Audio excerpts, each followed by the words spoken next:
Tendre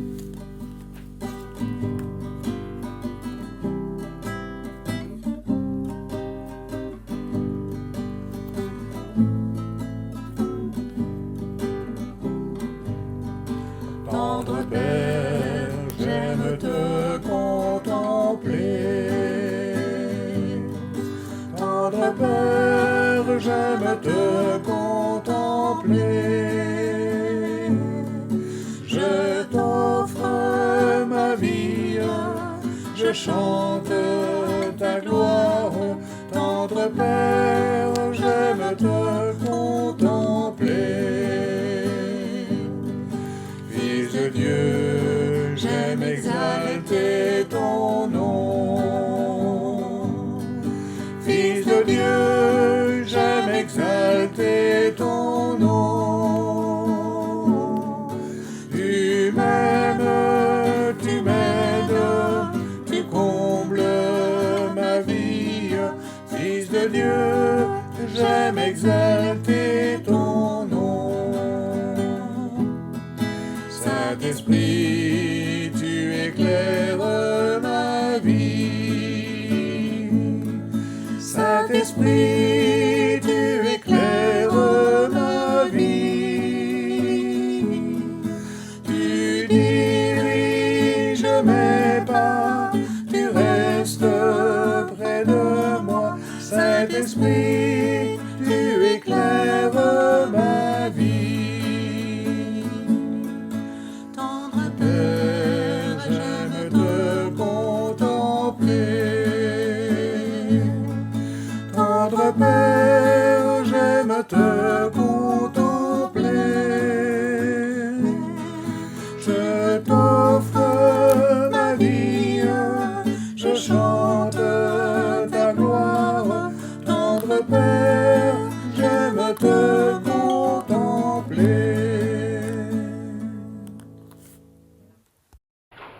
Et ce qui m'a inspiré, c'est une situation que j'ai vécue.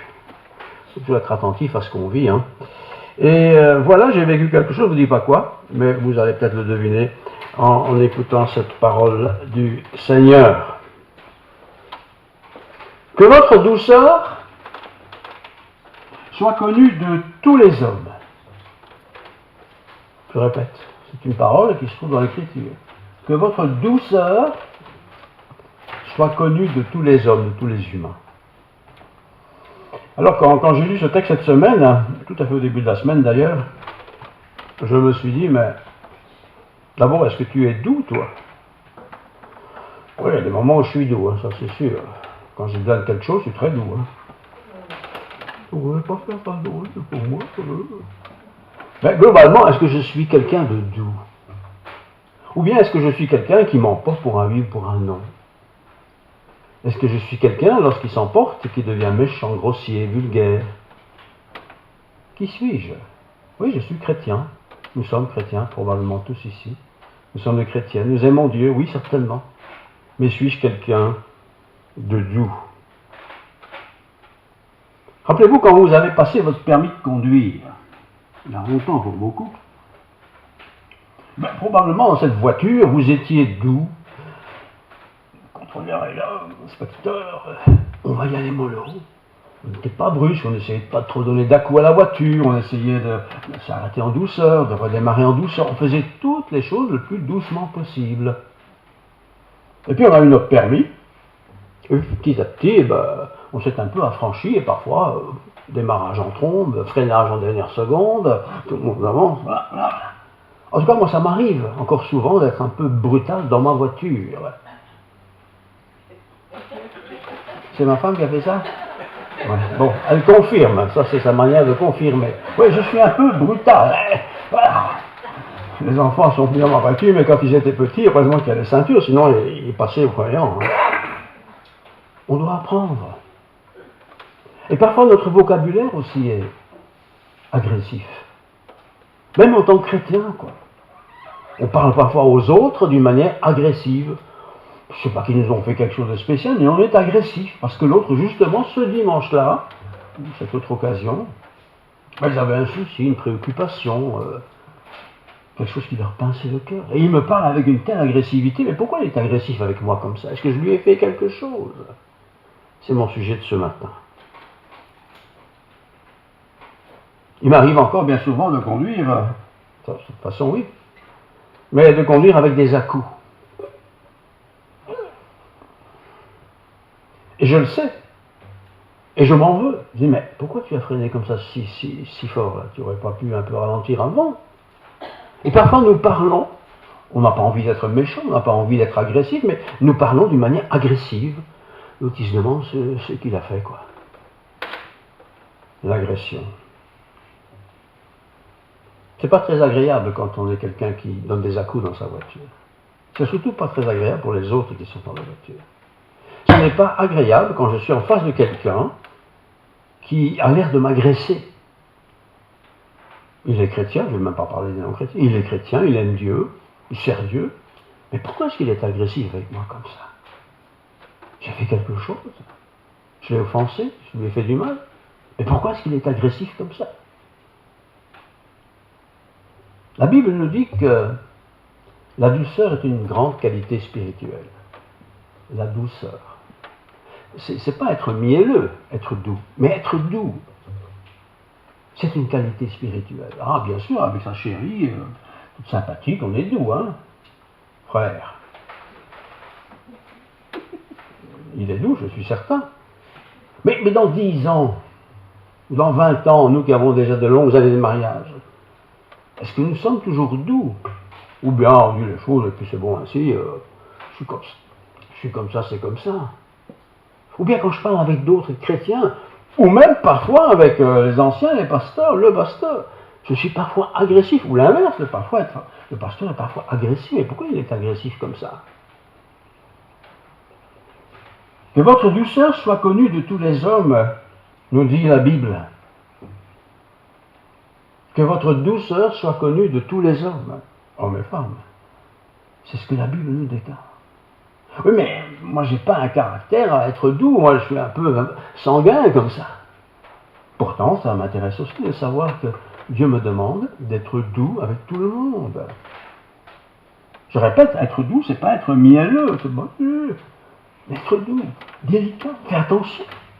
Fais attention parce que tu salues quelqu'un, mais il est peut-être triste, il ne le montre pas. Il est peut-être découragé, il ne le montre pas non plus. Mais sois délicat, fais attention, sois doux. Sois doux avec ta femme, ton mari, tes enfants, tes parents. Pas facile, je le répète encore une fois. La douceur provient de quelque chose de très intéressant, c'est qu'elle provient d'un esprit tranquille, d'un cœur contrit. Si je me lève, cassez-vous, bouge ta bagnole, il faut que je parte, je suis en retard. Oh bah, tout sur la route va être agressé. Hein. Ils n'ont rien demandé, ils n'ont rien fait, mais je suis agressif. Pourquoi je suis parfois agressif? Pourquoi? Pourtant, la douceur, dit la Bible, fait partie des fruits de l'esprit. Galates 5, versets 22 à 26, je vous le lis maintenant. Galates 5, versets 22 à 26. Mais le fruit de l'esprit, le fruit, au singulier, le fruit, c'est un panier de quelque chose, le fruit de l'esprit, c'est l'amour, c'est la joie, c'est la paix, c'est la patience, c'est la bonté, la bienveillance, la foi, la douceur, la maîtrise de soi. Tout le monde sait qu'il faut aimer son prochain, on le sait. Tout le monde sait toutes ces choses-là. Mais la maîtrise de soi, c'est-à-dire, le fruit de l'esprit, c'est savoir se contrôler. Et dire, c'est plus fort que moi, je n'y peux rien, je suis comme ça. Voilà, j'essaie de faire les choses bien. J'entends ma femme qui me dit ça. M'entendez? Maîtrise de soi. J'ai pas la maîtrise de l'appareil. Donc, je continue à lire. Versets 22 à 26. Galates 5, 22 à 26. La loi n'est pas contre ces choses. Ceux qui sont en Jésus-Christ ont crucifié la chair avec ses passions et ses désirs. Si nous vivons par l'Esprit, marchons aussi par l'Esprit. Ne cherchons pas une vaine gloire en nous provoquant les uns les autres, en nous portant envie les uns aux autres. Et parmi ce fruit de l'esprit, il y a la maîtrise de soi. Alors, je pose la question pour chacun de nous, mais c'est dans votre tête que vous pensez. Est-ce que vous êtes maître de vous-même? Pas une fois de temps en temps, la nouvelle année, hein, mais d'habitude. Ou bien est-ce que c'est un peu dans votre nature, pour un oui, pour un non, on envoie tout paître, on le dit comme on a envie de le dire, ce qu'on veut dire, et on n'est pas doux. On manque de douceur. Et c'est pas bien. Remarquez qu'au verset 22 du texte qu'on vient de lire, il n'est pas dit que la douceur s'acquiert avec l'expérience. Ce n'est pas une question de l'expérience. Ce n'est même pas une question de concentration. Ce n'est même pas une question d'ancienneté. Nous sommes tous, tout le temps, hommes, femmes, jeunes, plus âgés, capables d'être agressifs. Non, je crois que je vais arrêter parce que c'est mon portable. Oui. Mon portable. Là, il faut rester doux. C'était un exercice prévu. Non, c'est pas vrai ça. C'est casse-pied. Mais il faut rester doux. Il faut rester doux. Dans le fruit de l'esprit, il y a 9 fruits, comme vous savez. Et un de ces 9 fruits, c'est la douceur. Alors je répète, suis-je quelqu'un de doux? Il ne faut pas le demander à quelqu'un qui ne me connaît pas si je suis doux. Il faut demander à quelqu'un qui me connaît bien. À ton avis, est-ce que je suis quelqu'un de doux ou agressif? Quelqu'un qui te connaît aussi, il dit, mon gars, toi tu es vraiment agressif. Hein? Quand tu me parles, tu as toujours l'air de me mordre le bout du nez là. Même chez les chrétiens, il y a des gens agressifs. Hein? Ils disent des choses qui sont peut-être tout à fait vraies, mais ils sont agressifs. Et celui qui reçoit l'information, il n'est pas heureux. Et pourquoi est-ce qu'il est agressif avec moi comme ça? Qu'est-ce que je lui ai donc fait? L'apôtre Paul, qui n'était pas un homme particulièrement délicat ou mielleux, dit ceci dans un texte qu'il écrit aux Philippiens, Philippiens chapitre 4, verset 5, Philippiens 4, 5, voilà. Que votre douceur, c'est adressé aux femmes, hein, ce texte. Non, c'est pas adressé aux femmes, c'est adressé à tout le monde, aussi aux hommes. Que votre douceur soit connue de tous les hommes. Le Seigneur est proche. Est-ce que j'ai cette réputation d'être quelqu'un de doux, ou est-ce que j'ai cette réputation d'être quelqu'un d'agressif? Et il y a des personnes, vous savez, quand ils parlent, ils sont agressifs. Hein. Et il dit, ouais, mais je suis né comme ça. Bah, pas vraiment, hein. Tu n'es pas né comme ça, tu es devenu comme ça. Tu n'as pas corrigé. Il faut se corriger. Parce que l'autre qui est en face de moi, il n'a rien demandé, même s'il avait fait quelque chose, c'est pas une raison pour être agressif avec lui, certainement pas. Que votre douceur soit connue de tous les hommes. Qu'est-ce que pensent les gens de moi dans ce domaine-là? J'aime pas te parler avec lui parce qu'il est agressif. Au contraire, j'aime bien te parler avec lui parce qu'il est doux, il est cool, quoi. Est-ce que je suis cool ou est-ce que je suis agressif? Alors, on peut parfois être cool avec les autres, qu'on ne voit pas trop souvent, mais à l'intérieur de la famille, comment est-ce que je suis? Est-ce que j'ai toujours besoin, quand je parle, d'être agressif? Ou bien est-ce que je peux parler normalement et être doux quand je parle, même si ce n'est pas sympathique ce que je dis? Et puis dans l'église aussi, quand je m'adresse à quelqu'un, comment est-ce que je m'adresse à cette personne? Avec délicatesse ou avec douceur? Comment est-ce que les autres me perçoivent? Comment je suis perçu par les autres? Est-ce que je suis perçu comme quelqu'un de coléreux? Est-ce que je suis perçu comme quelqu'un d'aimable?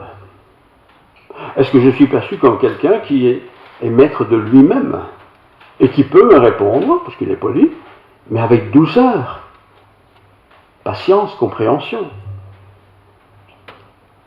Si je peux dire oui, alors je suis certainement en train de porter de bons fruits. Mais si honnêtement je ne peux pas dire oui, il est temps que je corrige un peu, que j'émonde un peu cet arbre de ma vie pour être un peu maître de moi par rapport au sujet de ce matin.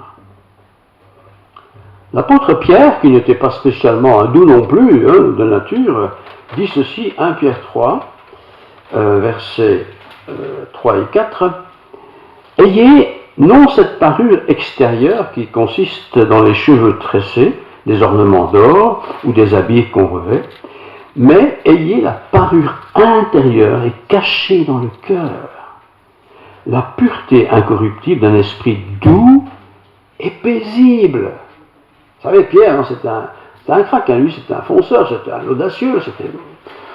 Ta gueule, Jésus m'occupe de tout. Et Pierre a changé. Il a reçu l'Esprit de Dieu, il a vécu avec Jésus, il a évolué dans sa vie. Mais ayez la parure intérieure et cachée dans le cœur, la pureté incorruptible d'un esprit doux et paisible, qui est d'un grand prix devant Dieu. Et cette phrase, quand j'ai dit, mais en quoi ma douceur peut-elle être d'un grand prix pour Dieu? Vous ne voyez pas trop le rapport. Et en réfléchissant, je me dis, ben oui, quand je suis doux et paisible, celui avec qui je parle, ou celle avec qui je parle, communique avec moi. Mais si je suis une brute, elle ne m'écoute pas. Même si j'ai envie de dire belles choses de l'Écriture, elle ne m'écoute pas. Si au contraire je suis doux, je ne suis pas là en train de l'écraser ou de vouloir m'imposer ou de vouloir dire sa vie n'est pas le top, non. Doux et paisible est quelque chose de valorisant pour moi-même, mais aussi pour celui qui m'écoute. Crier sur un enfant parce qu'il a fait une bêtise, ben oui, on est fâché. Mais il faut aussi qu'il y ait des moments paisibles. Ben, les mamans savent très bien faire cela. Prennent leur enfant sur les genoux, dans les bras, et un petit câlin. Et quand elle fait ça, elle ne crie pas, hein. Sinon l'effet est complètement raté. Elle est douce. Elle est douce. Martin Luther King a dit un jour ceci. La vraie douceur, c'est son point de vue, combine 1. La fermeté de l'esprit, 2. La tendresse d'un cœur doux. Je relis. La vraie douceur combine, ça mélange, la fermeté de l'esprit, donc l'esprit de Dieu, il était chrétien, et la tendresse d'un cœur dur. Mon cœur est dur par nature. Mais quand je suis aussi conduit par l'Esprit de Dieu en moi, cet ensemble, ce mélange fait que j'arrive à être doux. Alors que dans mon caractère, c'est peut-être d'être un peu agressif ou brutal ou expéditif. Être doux. Pas seulement parce que j'ai envie d'avoir un chocolat, là. Vous savez, les enfants, ils s'appellent maman. Tu es belle, tu sais. Tu n'aurais pas un chocolat, maman. C'est pas ça du tout. C'est être doux. Voilà, être doux. Et vous qui avez été confronté un jour avec quelqu'un qui n'est pas doux, vous savez ce que ça veut dire. Hein. C'est vraiment pas bien, quoi. Mais quand c'est moi qui n'ai pas bien, parce que je suis agressif, c'est vraiment, vraiment pas bien. Mais pourquoi m'a-t-il parlé comme ça? Et l'autre dit, mais j'ai rien fait pourtant. Bon, il n'a rien fait, effectivement. Mais je suis agressif. Quand j'étais petit, on me disait, tu t'es levé du pied gauche ou quoi? Je ne sais pas, j'ai essayé, mais ça ne change rien du pied droit au pied gauche, c'est une expression. Mais voilà, on est comme ça parfois agressif, même en tant que chrétien. On a peut-être prié au matin, on a peut-être lu sa Bible, on a peut-être fait tout ça, et à peine devant des gens, personne, on est agressif. L'automobiliste devant moi, là, s'il pouvait m'entendre, espèce de... Enfin, pourquoi tu dis ça? Peut-être sa voiture, elle n'est pas en bonne santé, peut-être plus d'essence dedans, ou presque. Hein? Douceur.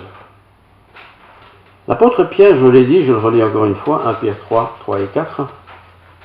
Ayez en vous, non cette parure extérieure qui consiste dans des cheveux tressés, il s'adresse aux femmes, des ornements d'or et des habits qu'on revêt, mais la parure intérieure est cachée dans le cœur. Et cette parure intérieure qui est cachée, puisqu'elle est dans le cœur, c'est la pureté incorruptible d'un esprit doux et paisible. Je relis. La pureté incorruptible d'un esprit doux et paisible, qui est d'un grand prix devant Dieu. C'est bien de ne plus vouloir mentir, bravo. C'est bien de ne plus vouloir être un voleur, très bien. Mais ici, c'est plus que ça. Hein, je relis.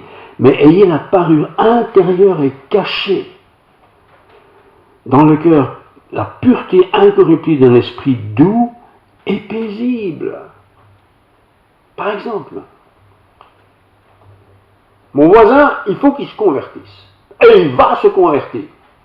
Je vais tout faire pour ça. Et voilà qu'il sort dans son jardin. Je viens de dire ce que je viens de dire. Ah, Marcel! La journée est bonne! Bah, elle n'était pas très bonne, hein, il avait mal aux dents toute la nuit, je ne sais pas, j'invente. Hein. Doux et paisible. Il n'a pas besoin d'être agressé, ça se trouve, il a un souci comme pas possible. Doux et paisible. Vous qui avez été à l'école, c'est le cas de tous, vous avez de ces maîtres et arrivent en classe. Silence! On n'a rien dit, encore rien fait. Tu dis, bah, ça commence bien la journée, quoi. Mes enfants, un peu de silence, s'il vous plaît. C'est tout à fait la même chose, mais différent. Différent. La douceur. La douceur, dit Paul, c'est la parure. Parure, c'est ce qu'on met à l'extérieur. Hein, des vêtements, un chapeau, n'importe. Qu'est-ce qui me caractérise? Quelle est ma parure? Est-ce que je suis caractérisé parce que quelqu'un est toujours pile poil à l'heure? Très bien. Mais est-ce que je suis caractérisé parce que je suis quelqu'un de paisible? On a envie de rester avec lui ou avec elle. L'épître de Jacques, chapitre 3, versets 13 à 17, dit ceci. Jacques 3, 13 à 17. Cette sagesse n'est point celle qui vient d'en haut, mais elle est terrestre, charnelle et diabolique. Donc toute cette sagesse dont il parle. Car là où il y a un zèle amer, il y a un esprit de dispute, ça existe dans les églises, hein. Là où il y a un zèle amer, un zèle où je ne suis pas content, je le fais, lui il ne fait pas, bon, je suis amer, il y a un esprit de dispute, il y a du désordre et toutes sortes de mauvaises actions. La sagesse d'en haut de Dieu est premièrement pure, ensuite pacifique, modérée, conciliante, pleine de miséricorde et de bons fruits, exempte de dubicité, exempte d'hypocrisie. Le fruit de la justice est semé dans la paix par ceux qui recherchent la paix. La douceur est la manifestation de quelqu'un qui vit dans la paix de Dieu. Si au contraire je suis quelqu'un qui dit ah celui-là il faut qu'il se convertisse, je l'agresse, c'est la première fois que je le vois, il a le droit. Non, la douceur. Jésus avait des paroles appropriées pour toutes les circonstances. Moi, mes paroles ne sont pas évidentes toujours appropriées. Jésus, lui-même, dans l'évangile de Matthieu, je voyage un peu, hein, Matthieu 21, verset 5, a dit quelque chose qui est très beau. Matthieu 21, verset 5. Dites à la fille de Sion, voici ton roi vient à toi, plein de douceur. C'est Jésus, le Fils de Dieu. Il vient à toi, plein de douceur, le petit, assis sur un ânon, le petit d'une ânesse. Jésus, il était le Fils de Dieu, il est Dieu incarné. Il aurait pu y aller tout droit, mais il vient à toi, plein de douceur. Et il vient à toi, c'est Jérusalem. Ben, Jérusalem, c'était pas le top. Hein. Mais il vient à toi, plein de douceur. Et en réfléchissant à ce message d'aujourd'hui, j'ai travaillé là-dessus toute la semaine, je me suis surtout parlé à moi-même. Je me dis, mais pourquoi tu es parfois si agressif? En tout cas, tu donnes l'impression d'être agressif. Pourquoi? Tu ne sais pas dire les mêmes choses avec un peu de douceur. C'est pas être mielleux, encore une fois, je répète, c'est la douceur. La douceur. L'apôtre Paul, qui n'était pas non plus ce qu'on pourrait appeler un doux, a pourtant, après sa conversion, bien changé. Et dans 1 Corinthiens, chapitre 2, verset 3, nous voyons ceci. 1 Corinthiens 2, verset 3. Moi-même, Paul donc, j'étais auprès de vous dans un état de faiblesse, de crainte et de grand tremblement. Paul, l'intellectuel, l'évangéliste, l'homme de Dieu, l'homme à qui Dieu s'est révélé de façon extraordinaire, quand il était avec des gens, et c'est en particulier Corinthe c'est pas une petite ville sympa, et les gens de l'église de Corinthe c'était des gens difficiles. Il dit, je répète, moi-même j'étais auprès de vous, pas que vous me faisiez peur, mais j'étais auprès de vous dans un état de faiblesse, de crainte et de grand tremblement. Il n'était pas malade, mais il voulait de la douceur. Il a dit ce qu'il devait dire, il a écrit ce qu'il devait écrire, mais il l'a fait avec douceur. Lorsqu'on a un reproche à faire à quelqu'un, même si ce reproche est justifié, si on le fait avec agressivité, on perd le résultat de notre démarche. Mais quand on prend le temps de préparer la discussion, prendre le temps de mettre la personne à l'aise, qu'elle ne se sente pas agressée parce qu'il va encore faire la leçon, eh bien il y a là quelque chose qui se met en place qui va rendre la conversation acceptable et qui va peut-être recevoir comme quelque chose qui doit améliorer ou changer. Verset 21, 4-21, même lettre, c'est pas toujours. Que voulez-vous? Donc il fait toute son histoire et puis il dit que voulez-vous? Que j'aille chez vous avec une verge, un fouet, ou avec amour dans un esprit de douceur? Il aurait pu aller en tant que grand chef et faire les remarques qu'il voulait à l'église de Corinthe, mais il ne voulait pas ça. Il voulait aller vers eux, il a écrit ça, pas avec un bâton ou une mitraillette ou n'importe, non, mais avec un amour dans un esprit de douceur. C'est pas facile de parler avec amour dans un esprit de douceur envers quelqu'un qui a fait quelque chose qui ne nous plaît pas, en gros. Pourtant, c'est ce que nous devons faire. Tu es en dispute avec ton mari ou avec ta femme. Peut-être qu'il a vraiment tort, Comment tu vas faire? Tu vas crier plus fort qu'elle? Ou tu vas te calmer, prendre un temps de distance et dire les choses qui doivent être dites, mais dans un esprit de douceur. Nathan, quand il est venu voir David, je ne pense pas qu'il est entré comme une bombe dans le château ou dans le palais. Non, il est venu en tant que prophète. Il a été accueilli comme prophète. Il devait venir de temps en temps, j'imagine. Et il a dit ce qu'il devait le dire, mais avec douceur et fermeté. La douceur, c'est pas forcément être gnangnan, mais avec fermeté, mais avec douceur. Vous aurez remarqué que les policiers, quand ils nous arrêtent, ils ne nous agressent pas. Ils ont bien appris qu'ils devaient être doux. Parfois, ils s'énervent parce que l'autre ne veut pas écouter. Mais je dois être comme ça.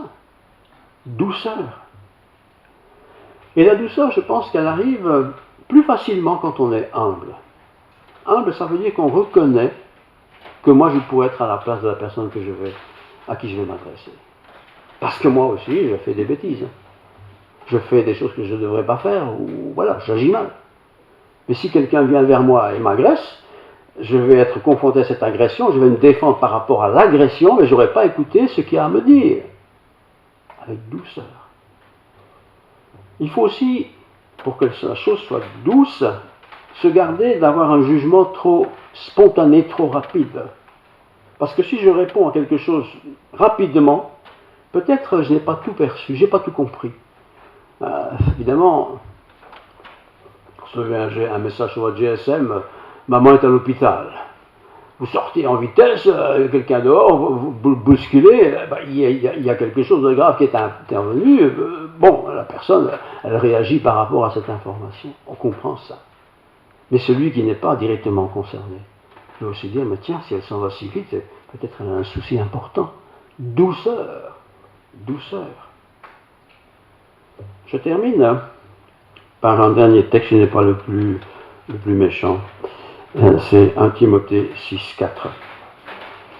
1 Timothée 6,4. C'est encore Paul qui écrit. 6,11 plutôt. Pour toi, homme de Dieu, fuis ces choses, vous pouvez lire le contexte, et recherche la justice, recherche la piété, recherche la foi, l'amour, la patience et la douceur. Recherche la douceur. C'est pas le tout de dire à quelqu'un, tu sais, tu as commis un péché là, hein, faut te confesser. Il faut de la douceur. C'est pas la peine de parler à ses enfants avec de l'agressivité, même si on peut être fâché. De la douceur. Vous voyez? C'est une grande qualité spirituelle. En tout cas, moi, elle m'a fait beaucoup de plaisir, elle m'a bien aimé. Pour toi, homme de Dieu, fuis ces choses, recherche la justice, la piété, la foi, l'amour, la patience, recherche la douceur. Tu veux une eau douce, mon petit bébé? Vous qui avez été parents, qui avez eu des enfants petits, vous savez ça. Tu veux une eau douce? C'est quoi une eau douce? Pas une baffe, hein? C'est un petit câlin. Une douceur. Je ne dis pas qu'il faut faire des câlins à tout le monde, mais de la douceur. Allez, c'est encore mal garé, hein, je suis coincé, je suis bloqué. De la douceur. Ma chère, n'y aurait-il pas moyen, s'il te plaît, d'essayer de t'égarer un peu comme ça? Je peux t'aider si tu veux. De la douceur. Et ça va très bien. Prions.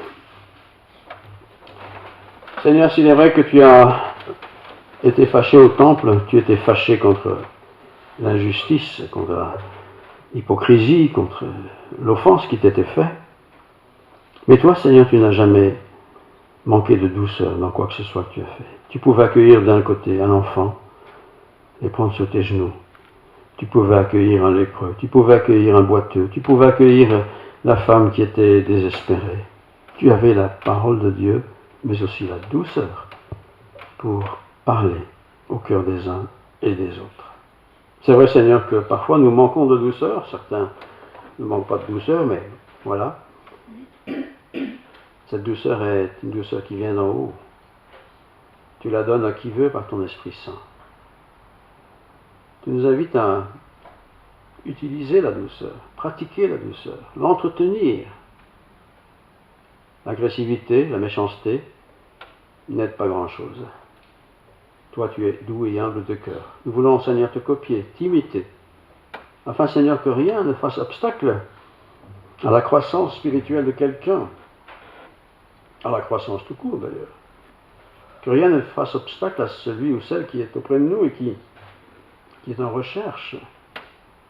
Oui, Seigneur, aide-nous, secours-nous, Seigneur, par ta grâce.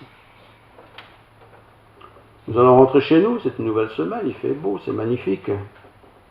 Il y aura peut-être des situations où nous serons fâchés, mécontents, déçus. Donne-nous de rester doux et humbles de cœur.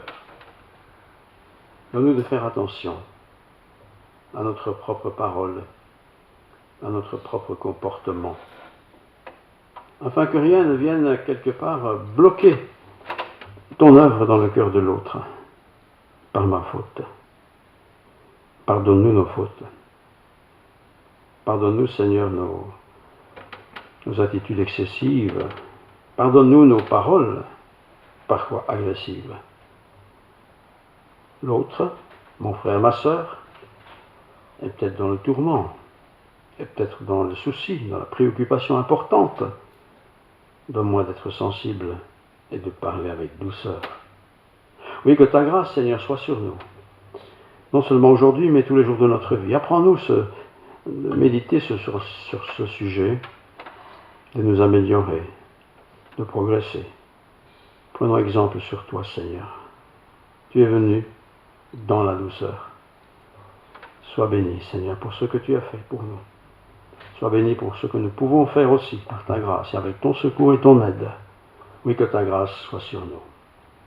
Que la grâce de Dieu, la paix du Christ Jésus, la plénitude de l'Esprit Saint nous accompagne dès maintenant et à jamais. Amen.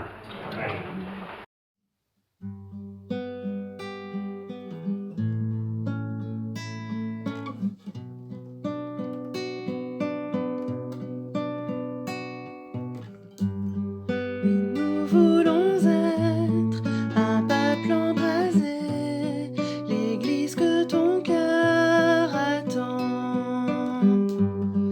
Viens briser nos chaînes, détruis notre orgueil.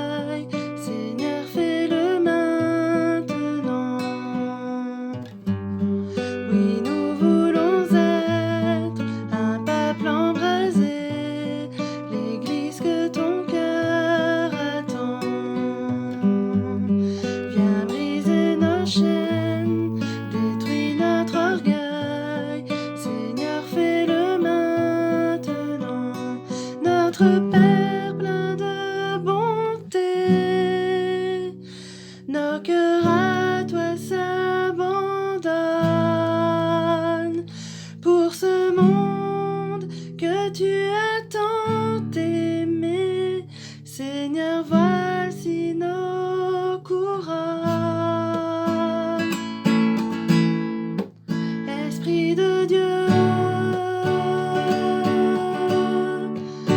Esprit du Dieu vivant, souffle du nord, souffle du sud, souffle de l'est, souffle de l'ouest, Esprit de Dieu, Esprit du Dieu vivant, souffle des quatre vents et descend sur nous.